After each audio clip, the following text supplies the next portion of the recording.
Olá, boa tarde. Me chamo Verlane. Estamos aqui diretamente da Carreta Agro pelo Brasil. Hoje vamos conversar um pouco sobre a carcinicultura, né? Essa atividade que é o cultivo de camarão em viveiros. Uma atividade tão importante para o setor, para a economia do estado do Rio Grande do Norte e do Brasil. Estamos aqui com o senhor Origes Monte Neto, presidente da Associação Norte Rio Grandense de Criadores de Camarão, ANCC, e o senhor Inox de Paiva Maia, diretor técnico da Associação Brasileira de Criadores de Camarão, ABCC. Boa tarde, sejam muito bem-vindos. Olá, Verlane. Ótimo estar aqui com vocês. Olá, Verlane, boa tarde. Obrigado pelo convite. Muito bom estar com vocês. Origes, vamos iniciar aqui com você, né?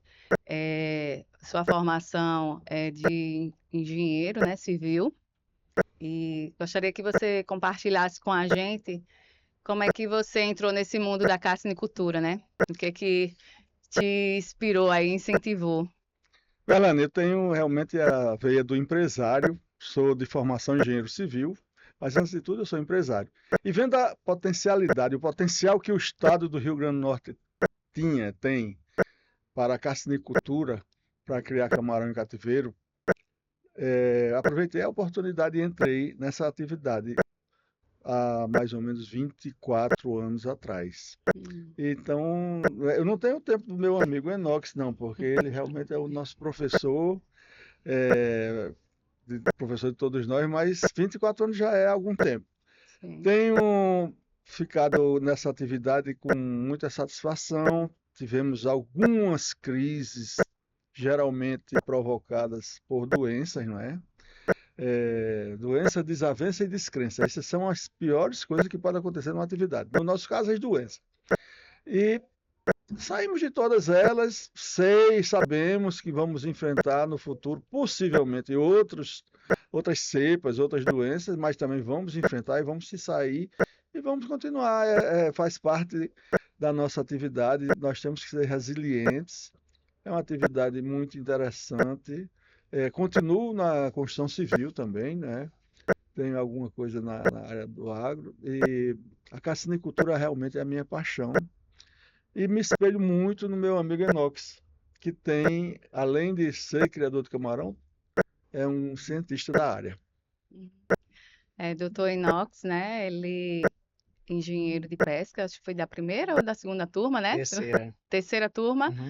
Do Brasil, também tem uma vasta experiência aí com a carcinicultura. Doutor Inox, compartilha aí com a gente aí as suas experiências. Bem, como você já falou, né, eu sou engenheiro de pesca da terceira turma do Brasil e comecei a vida como pesquisador na Universidade Federal de Pernambuco, Departamento de Oceanografia, exatamente ligado à área de aquicultura, né? E essa atividade é uma atividade recente no Brasil, né? No mundo, inclusive, tem pouco mais de 60 anos. Mas no Brasil ela é bem mais recente, né? E a evolução dela também aconteceu de forma muito recente, né? Nós começamos praticamente a falar de carcinicultura a partir do início dos anos 2000. Então eu, como ex-pesquisador, eu comecei a ver que esse era um negócio que poderia ser no futuro muito pujante, um negócio muito interessante, porque apesar de depender de um recurso que a nossa região não tem muito, entre parênteses, né, diz que não tem muito, na realidade a história é outra, completamente diferente, mas que poderia ser uma redenção, né, para o nosso Nordeste sofrido, sertão nordestino, para a região do Polígono das Secas. E aí eu passei a ser consultor depois, e como consultor eu comecei a ver também o lado econômico, né, o social, o econômico e a parte técnica diretamente, efetivamente. Quando eu comecei a me interessar pelo lado econômico, eu vi que era uma atividade bastante promissora em termos de futuro. Economicamente é uma atividade que praticamente não se compara a nenhuma outra do meio rural. E como nordestino, quase todo nordestino, ele tem que ser empreendedor, né? Porque você nasce numa área, numa região que tem as condições as mais adversas possíveis. Então a gente está sempre pensando em melhorar de alguma forma. E aí depois disso, como consultor e vendo o resultado operacional de outras empresas, eu resolvi abrir meu próprio negócio, né? começando Iniciou um lá hectare. Comecei no estado do Piauí, Piauí. com 1 hectare, e aí a gente foi reinvestindo. Os resultados financeiros foram reinvestindo e a gente foi crescendo, né? Então é uma atividade que tem um futuro imenso. Por quê? Porque nós estamos numa situação global onde a demanda é sempre maior do que a oferta de produtos. O mundo inteiro, cada ano produz mais camarão e cada vez maior é a demanda. Estão surgindo os novos mercados, os mercados internos de cada país, que é muito importante, que além das exportações, você também tem que produzir para atender a demanda dos seus próprios mercados, né? Então, como o Brasil é um país diferente, que praticamente 100% do que se produz é consumido, esse mercado é um mercado crescente, isso é um estímulo para quem é produtor, né? Hoje a produção praticamente é toda interna, né? Assim, mercado interno, né? Mercado interno, né? Agora, recentemente, o IBGE, né, o dado do IBGE, que teve aí um crescimento da produção em torno de 28%, né? Aí você, Orestes, quais são os fatores que contribuíram aí para esse crescimento, assim, na sua visão, na sua vivência, agora em 2024? O crescimento se deve por alguns motivos. Primeiro, houve um melhoramento genético da espécie. O criador brasileiro descobriu a importância do melhoramento genético. Tivemos uma abertura de importação de matrizes e foi fundamental para que houvesse uma evolução na produção. Na mesma área de viveiros, se produz hoje praticamente 2 vezes o que se produzia há alguns anos atrás. Por quê? Por conta do melhoramento genético. Esse é um dos motivos. O outro motivo... Teve o aumento da densidade, né? O outro motivo, eu acredito que se deve também à expansão de área de cultivo que houve na interiorização, principalmente no Ceará, Paraíba e Sergipe, não é? Então, foram áreas novas de viveiro, foram criadores novos, foi uma espécie de revolução no setor, essa interiorização que houve nesses 3 estados. Aquela história do sertão vai virar mais, isso é uma realidade hoje no Rio Jaguaribe do Ceará, onde existem milhares de criadores novos produzindo camarão na beira do rio do Jaguaribe, com água de subsolo e algumas águas de superfície também, com um aumento de produção muito considerável. Você falou agora sobre a interiorização, né? Aqui no estado do Rio Grande do Norte, essa semana foi aprovado na Assembleia, né, um projeto de lei justamente sobre a interiorização aqui no nosso estado do Rio Grande do Norte, né? E eu queria que você falasse sobre o que institui essa lei aí. No Rio Grande do Norte paga um preço muito alto pelo fato de ser pioneiro. O fato do Rio Grande do Norte ter sido pioneiro na cassinicultura, isso trouxe um peso muito grande para o criador, que foi o quê? Despertou, em primeiro lugar também, no pioneirismo dos órgãos fiscalizadores. Sim. Nós somos mais fiscalizados do que os outros estados. Para você ter uma ideia, os outros estados têm um percentual de fazendas com licença ambiental muito, muito, muito pequeno em relação ao Rio Grande do Norte. Por quê? Porque nós fomos pioneiros. E o estado cresceu, não vou falar o órgão repressor, mas o órgão fiscalizador cresceu na mesma velocidade. Então hoje, para você empreender no Rio Grande do Norte na área de cassinicultura, você tem que ser licenciado. O que não acontece nos outros estados, na grande maioria dos produtores não tem licença ambiental. Como não tem licença ambiental o criador de bode, plantador de feijão, criador de gado, não tem. Mas na cassinicultura, nós no Rio Grande do Norte somos fiscalizados. Nós temos mais de 95% das fazendas com licença ambiental. Essa lei de interiorização é importantíssima. Por quê? Porque ela facilita a legalização de quem vai empreender no interior. Ou seja, aqueles estados que estão crescendo no Brasil, interiorizando a cassinicultura, eles estão crescendo sem licença. O Rio Grande do Norte vai crescer licenciado. Nós somos o primeiro estado em quantidade de fazenda licenciada. Nossa produção é a primeira do Brasil em produção licenciada. Nós não somos segundo lugar, nós somos primeiro lugar em produção licenciada. O que pode acontecer com os outros estados é que a estrutura estatal poderá chegar no encalço deles. Não é isso que eu desejo, porque isso é uma coisa terrível para quem produz. Mas o estado do Rio Grande do Norte está batendo o centro, vamos dizer assim, na facilitação da interiorização. Ou seja, nós vamos conseguir interiorizar a produção, nós vamos conseguir interiorizar a carcinicultura calçado num licenciamento facilitado por conta dessa lei que foi agora aprovada pela Assembleia e será sancionada pela governadora na FENACAM. Assim, um lado que você fala, né, um ponto que você fala muito importante, que é a questão da licença, né, da atividade ser regularizada. E aí a questão do pessoal que vai ser contemplado aí, né, com essa lei, ela já vai iniciar regularizada, né, que não é a realidade dos outros estados, como você falou. E a importância também da assistência técnica, né, que hoje o Senar, né, ele entra aí com assistência técnica para esses produtores também, para trabalhar a questão de manejo, de boas práticas, né, para que a atividade ela seja sustentável. Sim, os pilares, os 4 pilares do desenvolvimento econômico, um deles é financiamento, que vem com o licenciamento. A transferência de tecnologia, que é o que o Senar Tecnologia, inovação. O respeito à propriedade, né? Que isso aí é uma coisa inerente à sociedade brasileira. E são pilares que são importantes. Aliás, não existe nada que venha a se desenvolver, a gerar riqueza, se não for calçado nesses pilares.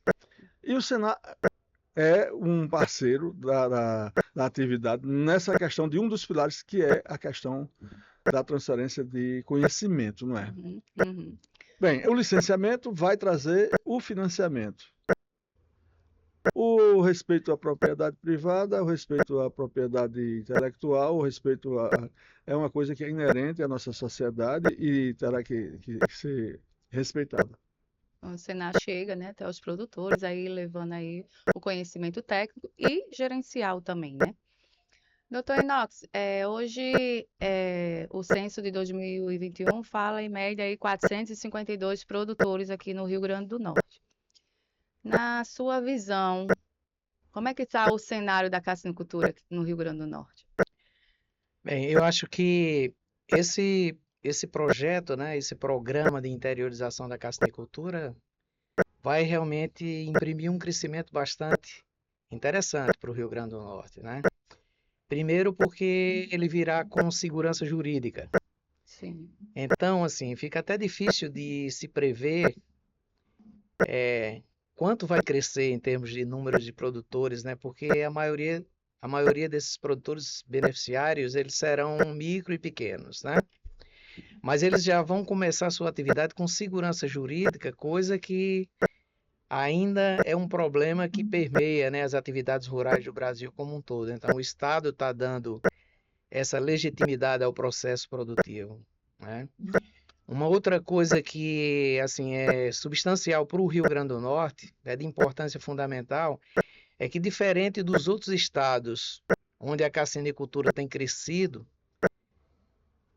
muito mais até do que no estado do Rio Grande do Norte, é a questão da disponibilidade de água. O Rio Grande do Norte, ele tem os aquíferos, né? Praticamente o aquífero Jandaíra e o Açu, que eles estão quase em sua totalidade dentro do estado do Rio Grande do Norte. Isso significa alguns trilhões de metros cúbicos de água armazenada no subsolo e que podem se transformar em camarão, podem se transformar em peixe, podem se transformar em macroalgas, em microalgas, enfim.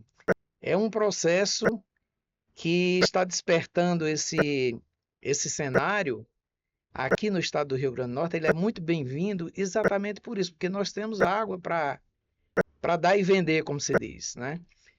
E ainda é muito pouco explorado, né? Esses aquíferos praticamente eles são virgens, né? Uma outra coisa é que essa água, a maioria dela, em volume principalmente, é uma água que não se aproveita para outras atividades. É uma água né? salobra. É uma água salobra, com salinidade muitas vezes até 15, 20, 25 partes por mil, depende das proximidades do litoral. Por exemplo, quanto mais próximo do litoral, maior é a salinidade.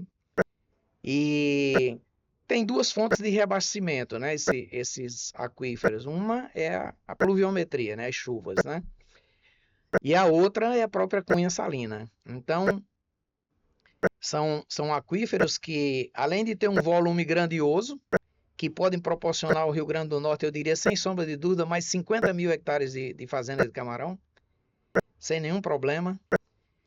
É uma água que não serve para outras atividades, como eu já falei, e que é abundante, e que você pode captar desde 40, 50 metros de profundidade até 100, 120 metros de profundidade, muitas vezes até 300 metros de profundidade. E que nessa lei, Enoque, só interrompendo um pouco, nessa Pois lei é. que foi aprovada pela Assembleia, essa água está isenta de pagamento de outorga. Exatamente, nós conseguimos, né? Inclusive estamos servindo de modelo para os outros estados, que nós conseguimos na questão da Política Nacional de Recursos Hídricos e na instalação dos programas, né, e dos comitês de bacia hidrográfica. Nós aqui do Rio Grande do Norte, né, a NCC, a BCC, nós conseguimos fazer com que essa água de salinidade acima de 500 ppm ou 0,5 partes por mil, ela fosse dispensada, né, de cobrança, né? Porque é uma água que não se aproveita para consumo humano e nem para dessedentação animal. Então é uma água que está aí que não seria explorada a não ser pela atividade de aquicultura. Exatamente, e que não tem nenhuma previsão de se acabar, né? Ela é renovada pela natureza de uma maneira praticamente automática. Exatamente. Nós temos a questão relacionada à reposição desses lençóis que estão diretamente ligados à questão da pluviosidade, né? Nós sabemos que temos as particularidades aqui da região das secas, que muitas vezes temos 6, 7 anos de seca verde, como a gente chama, mas a pluviosidade é baixa, mas nunca deixa de chover, né? Então a reposição é um processo contínuo, é um processo que, se for feito um balanço entre consumo e reposição, isso pode ser muito bem aproveitado, né? Além da cunha salina, né? Exato, exatamente. Exato. E é muito importante também que seja feito um zoneamento. Por exemplo, foi aprovado o projeto, o processo de interiorização da carcinicultura, mas onde vai ser? Tá? Quais são as áreas delimitadas para isso? Qual é a infraestrutura que tem, né? Como é que vai ser a comercialização? Qual o sistema organizacional, né? O ideal é que isso aí tenha um Está sistema sendo tipo feito, guarda-chuva, ou em cooperativas, ou em empresas âncoras, né? está sendo feito, né? Parceria aí com o governo, Senar, Sebrae, a associação também, a NCC, fazendo um diagnóstico dos municípios, né? Que tem esse potencial para essa atividade, né? E aí também já estamos trabalhando também a questão da comercialização, né? O escoamento dessa produção. Também tem aí um fator que a gente precisa se trabalhar também, é a inserir o camarão na merenda escolar, né? Que aí nossos estados vizinhos aqui, né? Já saíram na frente também. Essa questão da merenda escolar tem dois aspectos. Primeiro é a comercialização imediata através da compra pelo programa da merenda escolar. E segundo, é você colocar dentro do hábito alimentar da criança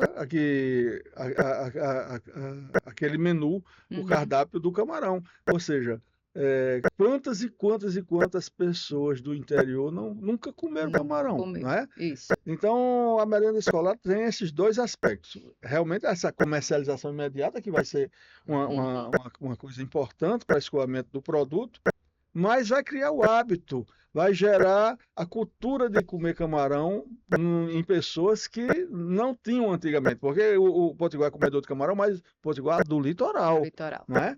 Então, a merenda escolar se estende a todos os municípios do interior, são aí Sertão e Seridó e tudo. Veja bem, é uma coisa fabulosa. Além disso, você vai ter também o outro aspecto, né? Que é o aspecto relacionado à questão dos benefícios para a saúde, né? Sim. Você vai ter na merenda escolar, né, proteína de ótima qualidade, rica em aminoácidos essenciais, em ácidos graxos essenciais, coisa que na região dos nossos interiores, aí, no sertão principalmente, A É proteína, pouco. proteína de primeira qualidade. Proteína de primeira qualidade. Eu sempre falo, né, que o camarão ele tem vitaminas, rico em vitaminas e ômega 3, baixa caloria, né? Que assim é tudo que é favorável para a gente manter uma saúde de qualidade, né? Verlane, olha, todas as sociedades, isso falando no mundo afora, não é aqui no Brasil, nem no interior do Nordeste, não, mas todas as comunidades, todas as sociedades que se desenvolvem socialmente e economicamente, todas elas passam a consumir numa quantidade muito maior de frutos do mar, de camarão. Então, nós vamos patrocinar para o habitante do Nordeste uma alimentação que só é acessível a sociedades que chegam num padrão de evolução econômica e social muito grande, né? Uhum. Então, isso é um passo que nós estamos pulando, subindo uma escala de 2 em 2 e de 3 em 3 degraus. É uma coisa muito importante nesse sentido. Uhum. É verdade. Os efeitos, né, positivos dessa introdução, principalmente nos sertões nordestinos, ainda é imprevisível, né? Mas com certeza nós teremos no futuro pessoas jovens e adultos mais inteligentes que a gente, né? Se a gente Sim. tivesse começado a comer frutos do mar desde que nascemos, E vai chegando a tecnologias, inovações, né? E os jovens eles vão ficar no campo, né? Para dar continuidade. É diferente há um tempo atrás que os jovens vinham para a cidade atrás de oportunidade, atrás de empregos, né? É importante demais esse nosso bate-papo, esse nosso podcast, essa divulgação, porque nós temos que fazer chegar aos ouvidos de uma quantidade maior, cada vez maior, das pessoas, essa importância que tem a carcinicultura para o desenvolvimento social. Não só o bolso do criador, não é somente a questão de você prover o carcinicultor de Uma economia a nível de estado, né? Realmente uma atividade geradora de empregos, né? De renda. Fixação do homem. Fixação do homem do campo. E produção de proteína da melhor qualidade. Da melhor qualidade. É uma coisa... Bem, não estou puxando o camarão para minha lata, não, né? Até porque serão nossos concorrentes, né? Então, exatamente. A gente está falando das oportunidades que nossos concorrentes vão ter. Além disso, a gente tem outros aspectos relacionados a essa introdução ou interiorização da carcinicultura que vai vir, né, atrelado a tudo isso, né? A utilização de sistemas mais diversificados, sistemas muito mais usuários, de tecnologias mais aprimoradas. Por exemplo, você trabalhar com água doce, você pode recircular a sua água sem nenhum problema. Você pode reutilizar água e reutilizar até efluentes. Né? Por exemplo, tem ambientes onde as fazendas interioranas, umas usam a água das outras, depois da despesca, o cara pede até, pelo amor de Deus, solta essa água aí, por quê? Porque a água é bombeada de áreas mais profundas, do lençol subterrâneo, e isso tem um custo. Né? E todo mundo as pessoas são conscientes, né? E esse programa vai conscientizar ainda mais de que quanto mais você reutilizar o seu recurso mais importante, que é o recurso hídrico, né? Menor será o seu custo de produção, melhor será a sua rentabilidade. Isso era um entendimento que até era inverso há 30 anos atrás. A maioria das pessoas era contra a reutilização de água, a recirculação, porque achava que encarecia. E é exatamente o contrário. Você ganha a mudança, com isso. né, de manejo. Então, assim, eu quero agradecer aqui tanto a NCC e a BCC também, parabenizar vocês, a importância também de vocês estarem como membro do colegiado dos comitês, né, aí, essa atividade, Nós, né? Você também, né? essa atividade aí, que tem a preocupação, sim, com o meio ambiente, que é o maior interessado em manter a água de boa qualidade, né?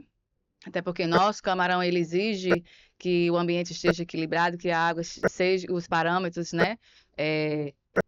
Sim, é vida, Físicos né? e químicos. É uma vida sensível. É o elemento essencial para a atividade da carcinicultura, né? E quero aqui deixar um convite a vocês, né? Hoje é o penúltimo dia da Festa do Boi aqui no Parque de Exposição em Parnamirim, mas convido vocês a visitar o stand da NCC aqui no parque, no espaço do Sebrae, e venha degustar aqui nosso camarão. E aí eu deixo aqui a palavra também para o Dr. Inox fazer aqui o convite para a FENACAM, né? A Feira Nacional do Camarão, que vai acontecer agora em novembro. Exato. Nós vamos ter agora de 11 a 14, né, de novembro. É a feira, ou seja, o evento mais importante da aquicultura brasileira, que além da cassinicultura, existe também a secção direcionada à aquicultura, à piscicultura, à ostreicultura, enfim, a todas as outras atividades pertinentes à aquicultura, e onde nós vamos ter a oportunidade, né, de encontrar cientistas, pesquisadores, produtores, estudantes, enfim, uma gama de informação e de troca de conhecimentos e de interação que, aliadas à questão da feira, né, onde você tem ação participativa de todos os agentes que fazem parte dessa cadeia importante da aquicultura, eles vão estar lá, né? Desde os fornecedores de insumos, de matéria-prima. Nós vamos ter a oportunidade de conversar sobre genética, de conversar sobre crescimento, de conversar sobre controle de enfermidades, de convivência com enfermidades, enfim. Vai ser uma oportunidade única, né, que nós temos praticamente uma vez por ano, para que a gente possa digamos assim, adquirir os conhecimentos que a gente precisa para... Uma troca, né? Com os conhecimentos. Isso. Então, agradeço a vocês por ter aceitado o convite, por ter participado e trocado aí, falado aí um pouquinho aí da experiência aí, do conhecimento de vocês aí para a cassinicultura. Acho que agradecemos, Elane. Obrigada aí a vocês e até mais.